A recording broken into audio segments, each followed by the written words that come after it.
Ladies and gents, welcome back to the channel. I am FM23. Today we are taking a look at the DRLW 433. Now on the page that I got this from, it does say the guys tried it out, simmed every single team in the Premier League for a full season and has the whole breakdown there. So he did a really phenomenal job on that. And he's done very well apparently. Leicester is the worst team that he's tried this tactic on, came in 10th. So you have, top half finish for every single team he's tried it on. In his test, he got Tottenham to 4th, he got Newcastle to 1st, and he got Wolves to 8th. So we'll see how it did for our three teams of Newcastle, Wolves, and Tottenham in just a minute. And this is from a guy called DRLW 1980, hence the name, I assume. But for the tactic itself, it is a sweeper keeper in defend, wingbacks on the left and right in support, central defenders in defend on both sides, a deep lying playmaker in support, a Mazzala in attack and a Mazzala in support, inverted wingers in attack on both sides, and a pressing forward this time in attack. It is attacking mentality. In possession is attacking width is fairly wide, play out of the defense, passing directions is much shorter, tempo is slightly higher, mix crosses, run at defense and be more expressive. In transition, counter press, counter, distribute to the fullbacks and the center backs and roll it out. And out of possession, a high press line of engagement, a higher defensive line, trigger press much more often, prevent short goalkeeper distribution, get stuck in, and drop off more. Now, how did it do for our three teams?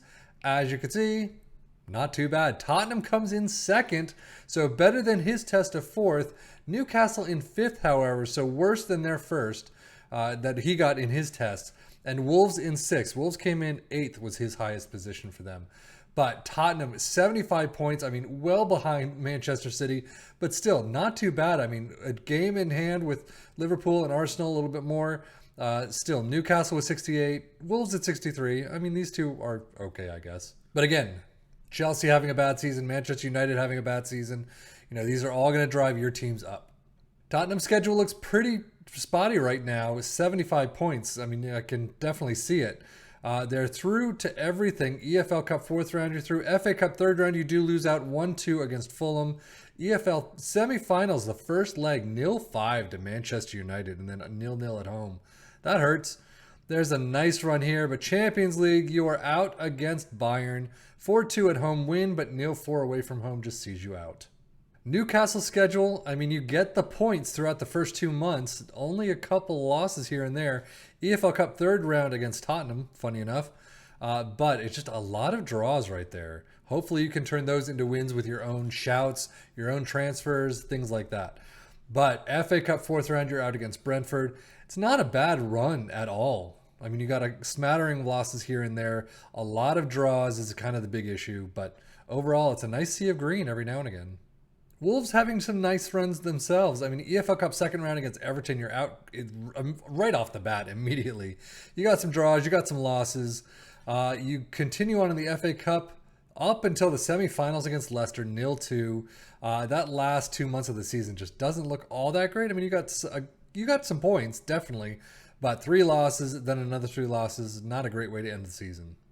Tottenham transfers. Hugo Lloris does leave for Al Duhal, 3.7 million. You do bring in, I mean, Benjamin Dominguez and Cocholava. I don't know him. For 3.4. Marco Asensio from Real Madrid. Henrik Pereira from Benfica. Grilic from Ajax. And Alberto Molero. We've seen him before. He's always been fantastic. 7.75. It's a really good pickup. Mark Gillespie for Newcastle, 1.3 is the only out, but still they are bringing some players in.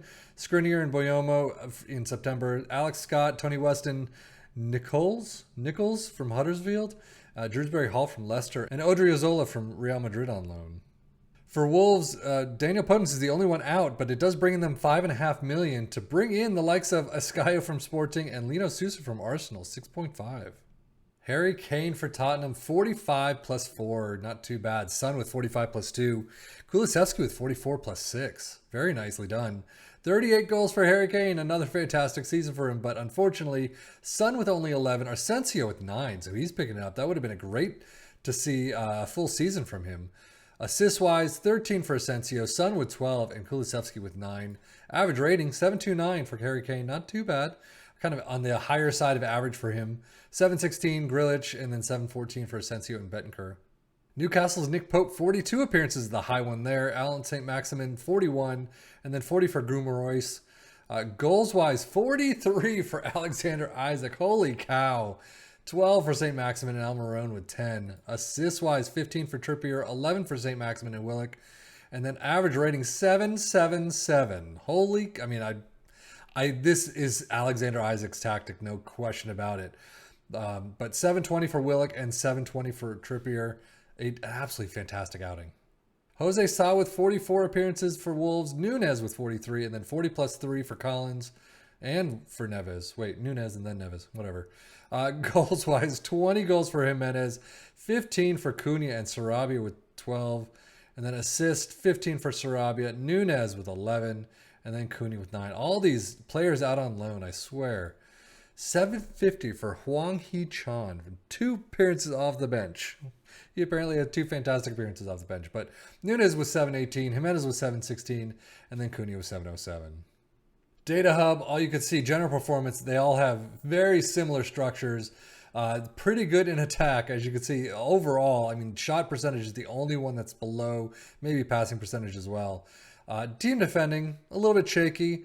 You've got some conceded per game, not great, things like that, but, this is what happens with all these tactics. And as you can see, Newcastle, pretty much very similar, and then Wolves, about the same. Premier League stats, you got most goals for Man City at 88, but Newcastle, Wolves, and Tottenham do come in second, third, and fourth. 80 down to 71. Fewest shots against, you got all 3 teams in the bottom of the 6, 7, and 8. Most possessions are all in there as well. You got most dribbles made, Newcastle with 875, 100 more than Man City. Tottenham and Wolves in there. Fewest conceded and most shutouts, you got Tottenham, but most tackles won, Newcastle with 825, Everton with 902. Passing completion, both Tottenham and Wolves in there. Most shots for all 3 teams. Again, a very nicely attacking setup. And most points per game, as you would expect. Most goals, 36 for Isak. A fantastic season for him. Even Harry Kane with 29 and then Jimenez with 17. Not too bad at all. Most assists, Trippier with 14 up to the tops. Son, Sarabia, and Maximin, 12 and 11, about average. Isak with 13 Player of the Match awards. That is just insane. Harry Kane, Tottenham, Jimenez with 6 and 5 apiece. Best pass completion, you got a couple in there. Most dribbles made, wow, you got several in there as well, like Nori, Target, St. Maximin, Trippier, and Porto. Fewest conceded, Fraser Forster and Hugo Lloris is still in there, even though he was sold. Most shutouts, Ederson, there you go. Hugo Lloris up there still. Most tackles won, Ike Nori with Wolves, 99. And then most key passes, Trippier and Sarabia up there in 1 and 2, as you would expect. Marco Asensio seems to be a fantastic pickup this time around. Most shots, Isak, Harry Kane, and Jimenez. Haaland still, 184. Isak with 149, got more goals. Absolutely crazy. Just absolute craziness right there. But overall, this tactic did very well for Isak specifically. Tottenham, it did very well as well. 75 points is definitely above average. Wolves, yeah, Newcastle a little, both higher than average, but I wouldn't say leaps and bounds. But that is it for the DRLW 433 tactic. And it seems to be a nice one to try out, at least, especially for a 433 that, you get a very standard structure for. So check it out. Check out, how the guy did, how DRLW 1980 did with his tests. He does have a lot of screenshots, a lot of, things like that. He's got some information in there, so check it out and see how he does, how you do. But that is it for me, Stefan FM, for the Football Manager blog channel, saying thank you as always for watching. Take care and enjoy.